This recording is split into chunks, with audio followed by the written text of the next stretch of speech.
오늘 좋은 날 주신 하나님께 영광을 돌립니다.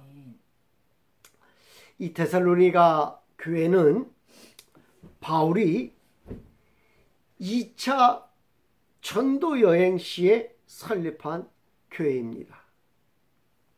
바울이 데살로니가에서 예수님은 주님이시라고 설교할 때에 핍박이 있었습니다. 사도행전 17장에 기록되어 있는 말씀입니다. 데살로니가에서 짧게는 3주, 길게는 한 3달가량 바울이 그의 일행들과 함께 보냈다라고 성경학자들은 이야기해주고 있습니다. 새 안식일에 걸쳐, 새 안식일은 며칠이에요? 21일. 새 안식일에 걸쳐. 그러니까 새 안식일이라고 하면은 21일, 그러니까 3주를 얘기하는 거예요. 그래서 3주에서 시작해서 한 3개월가량을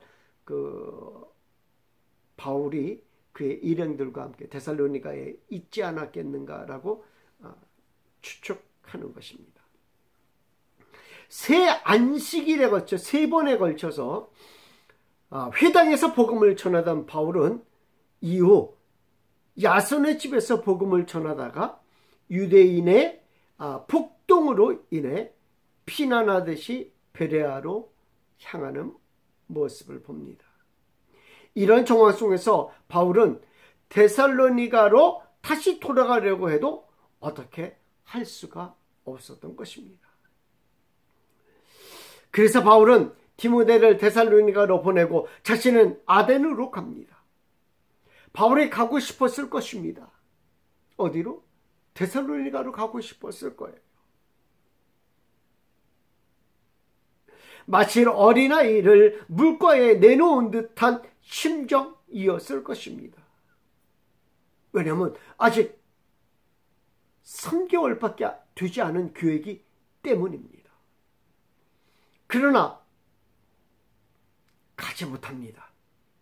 가면 바울이 붙잡히고 복음 사역에 지장이 있기에 바울은 가지 못하고 누구를 보내는 거예요? 동역하던 디모데를 보냅니다. 후에 바울은 고린도에 가게 되었고 그곳에서 디모데가 데살로니가 교회의 소식을 가지고 합류하게 된 것입니다.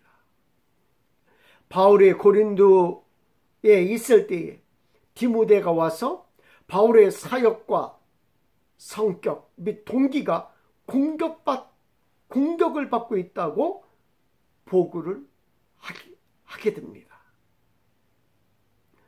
그리고 데살로니가 교인들은 어떤 자들이 죽기 전에 그리스도가 다시 오신다라고 바울이 가르친 것을 분명하게 알고 있었기 때문에 교인들의 죽음으로 혼동하고 있다라고 하는 거예요. 바울이 어떤 자들이 죽기 전에 그리스도께서 다시 오신다라고 했는데 데살로니가 교인들 가운데 벌써 소천한 사람이 있는 거예요. 그러니까 데살로니가 사람들이 야 이거 금방 예수님이 오신다겠는데 벌써 소천하는 사람들이 있는데 이거 어떻게 되는 거야? 라는 생각 때문에 혼동이 오기 시작했다라는 겁니다. 사도행전 17장 1절에서 10절 말씀까지가 바울이 데살로니가 교회에 복음을 전한 내용입니다.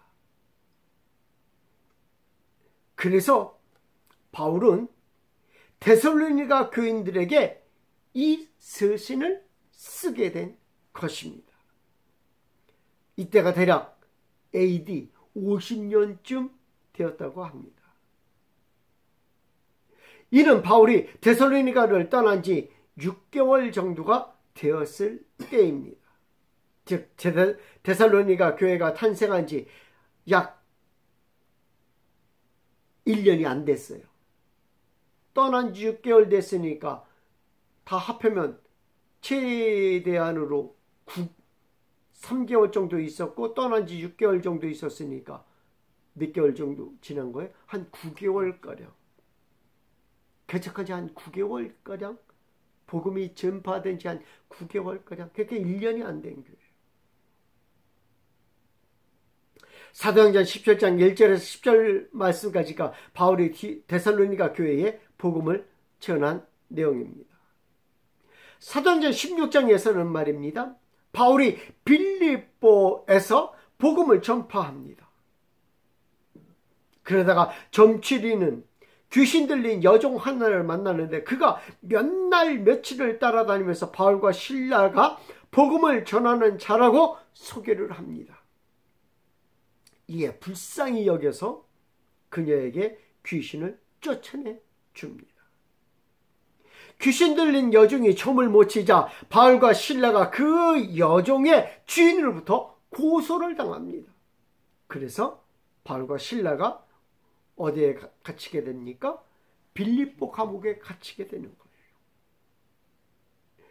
감옥에 갇힐 때 그냥 갇히는 게 아니에요. 감옥에 갇힐 때는 그냥 갇히는 것이 아니라 어떻게 해서 갇히는 거예요? 매 맞고 갇히는 거예요. 매 맞고 갇히는 거예요. 고소당하면 일단 무조건 뭐부터 하는 거예요? 매부터 맞는 거예요. 고소당하면. 그러고 나서 감옥에 갇히는 거예요. 그것이 옛날의 법이에요. 법. 요즘은 그렇게 하면 어떻게 돼요? 인권이라고 해가지고 요즘은 큰일 나는데 예전은 죄가 있든 없든 고소당하면 무조건 매 맞고 무조건 감옥에 가게끔 돼 있어요.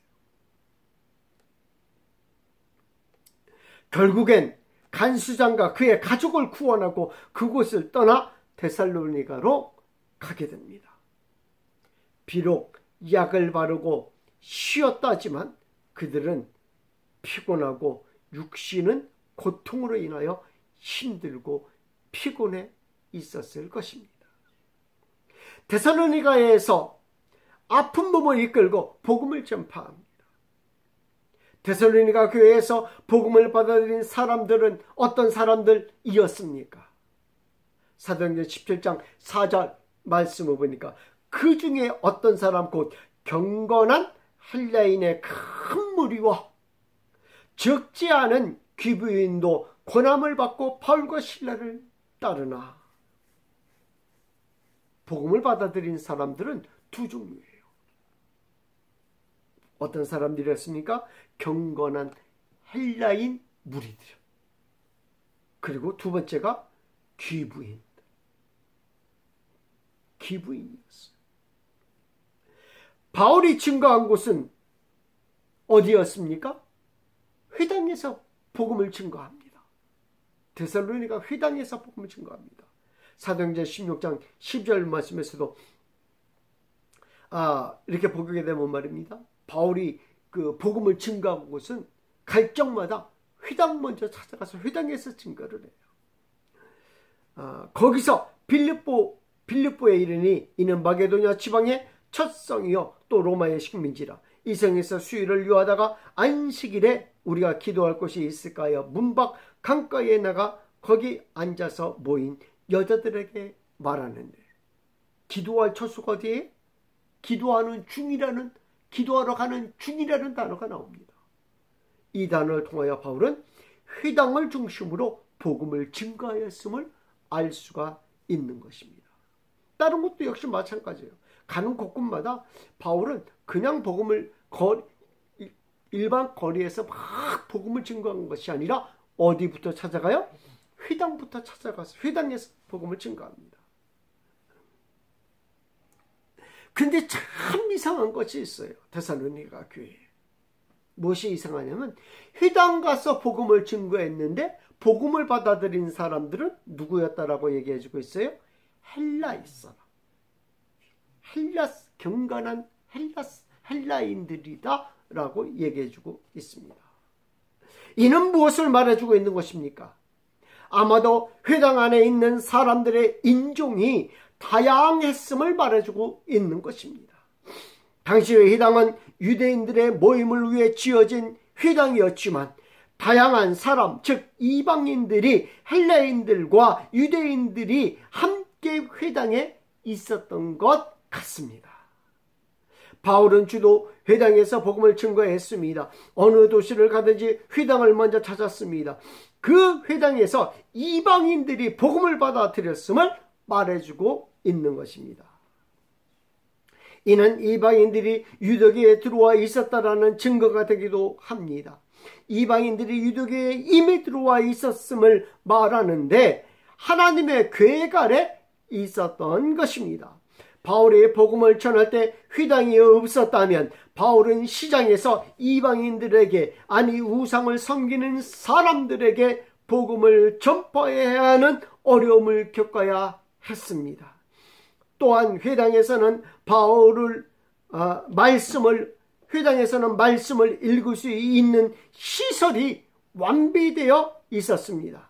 그러나 회당이 없었다면 바울은 가는 곳마다 성경을, 당신은 두루마리를 가지고 다녀야 했어요. 그렇지 않겠어요?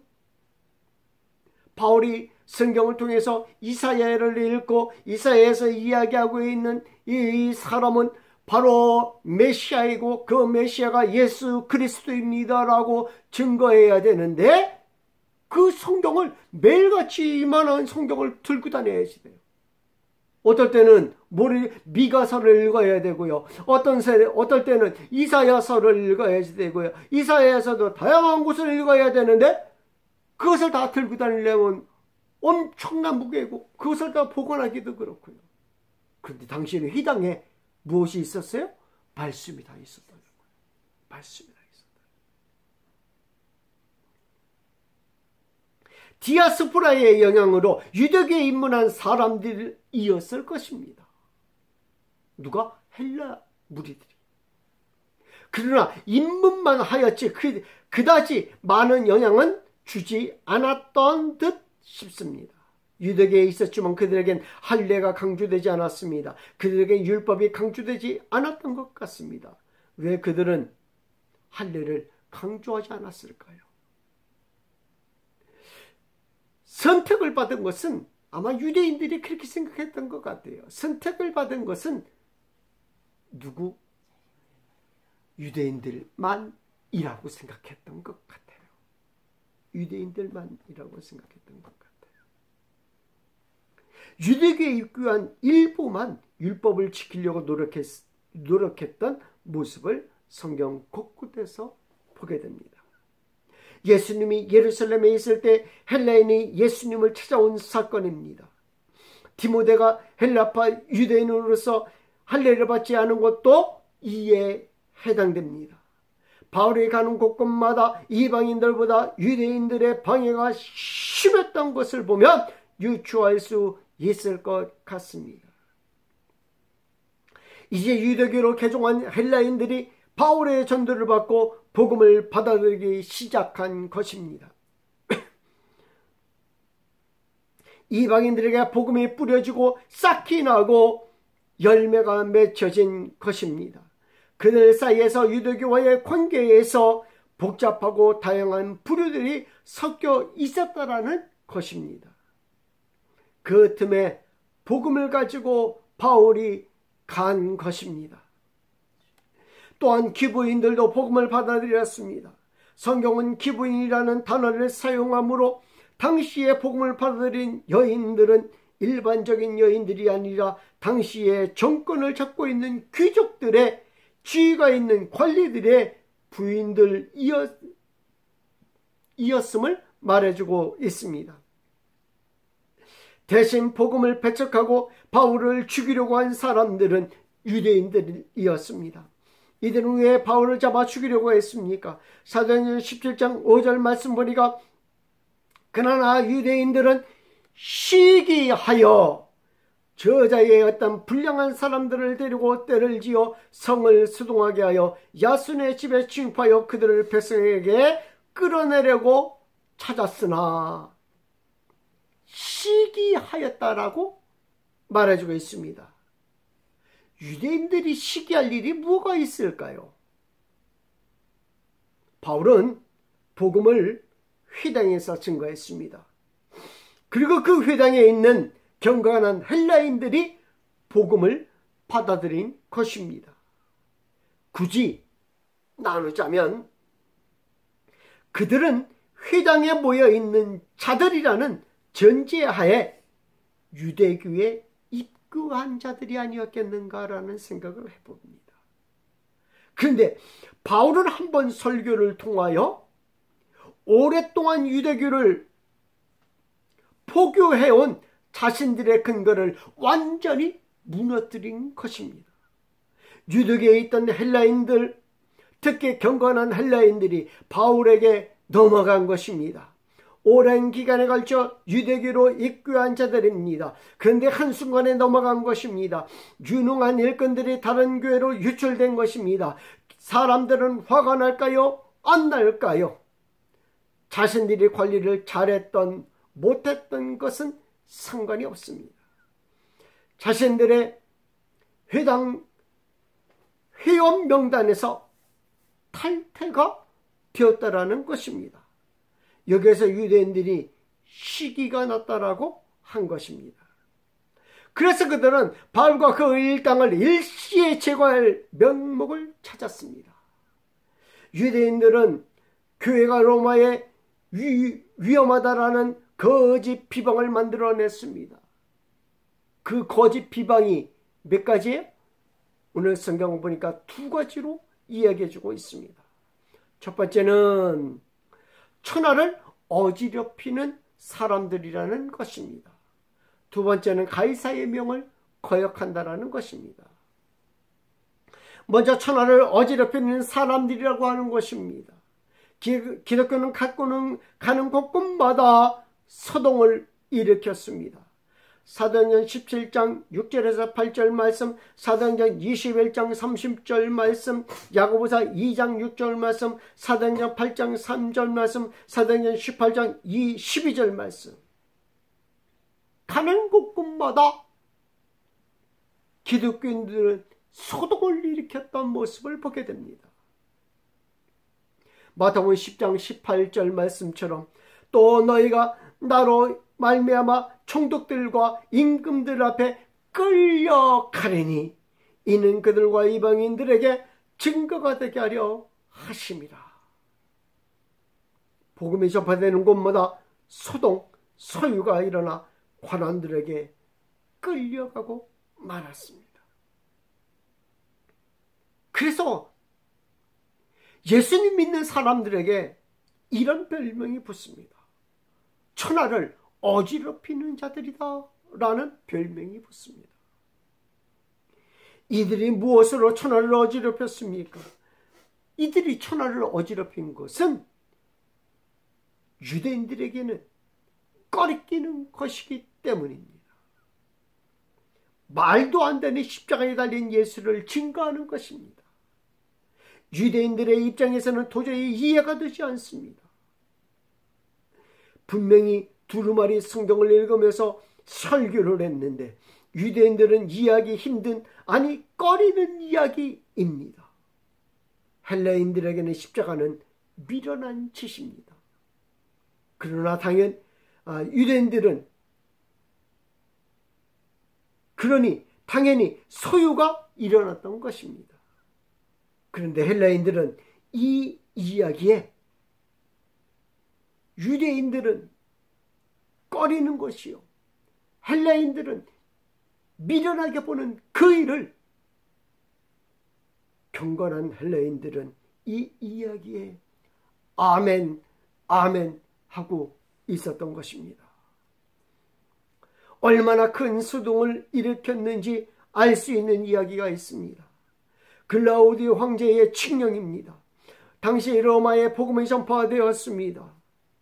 그런데 유대교의 입장에서 보면 유대교 같으면서도 유대교가 아닙니다.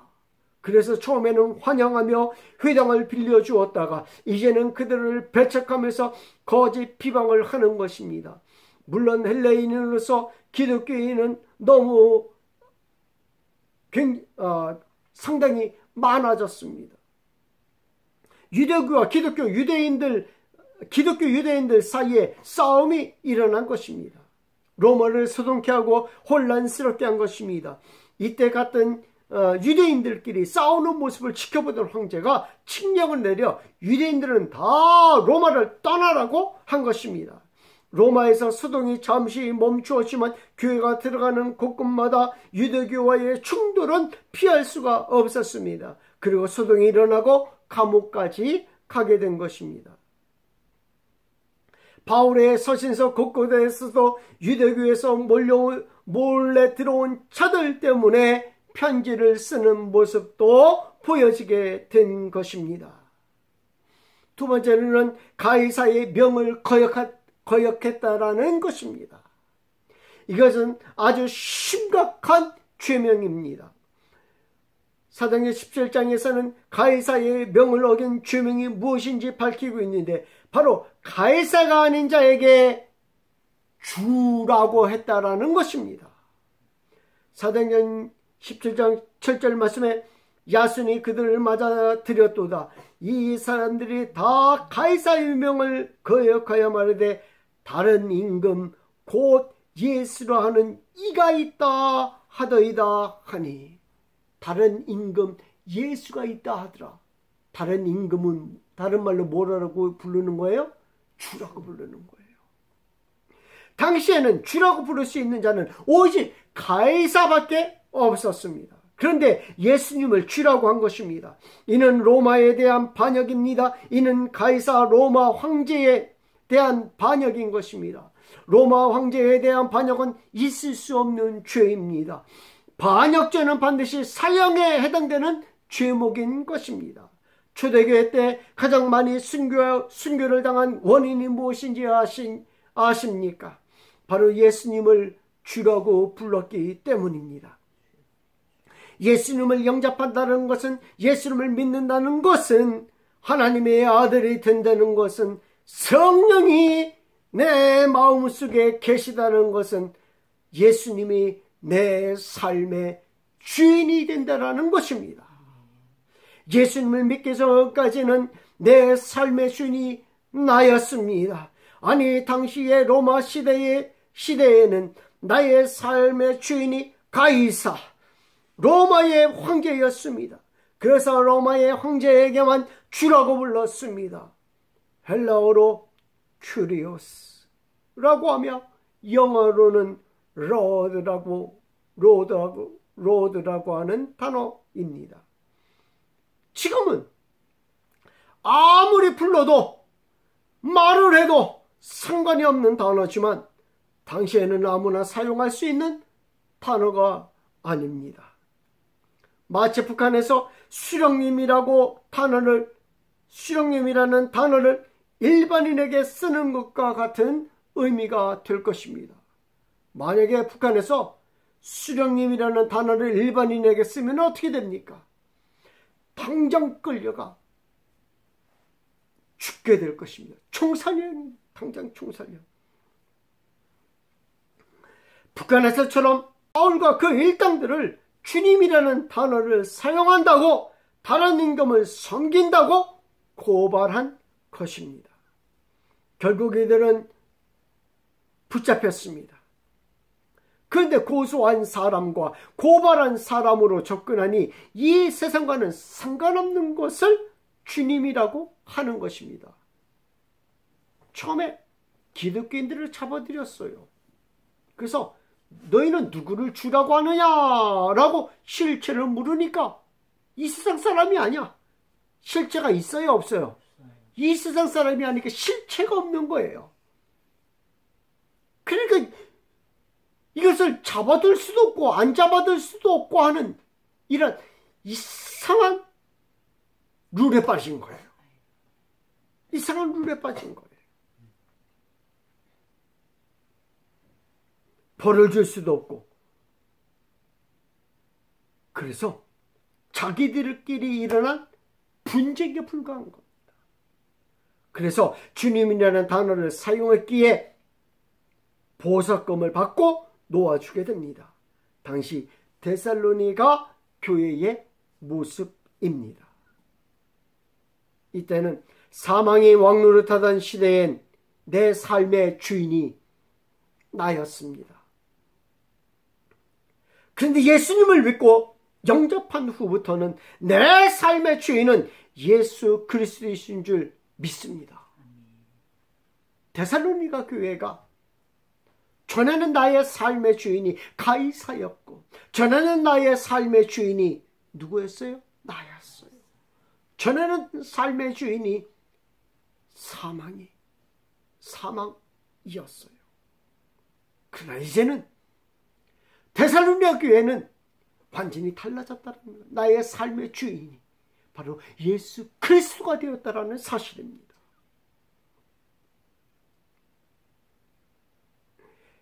예수님을 믿고 영접한 후부터는 내 삶의 주인은 예수님이신 것입니다.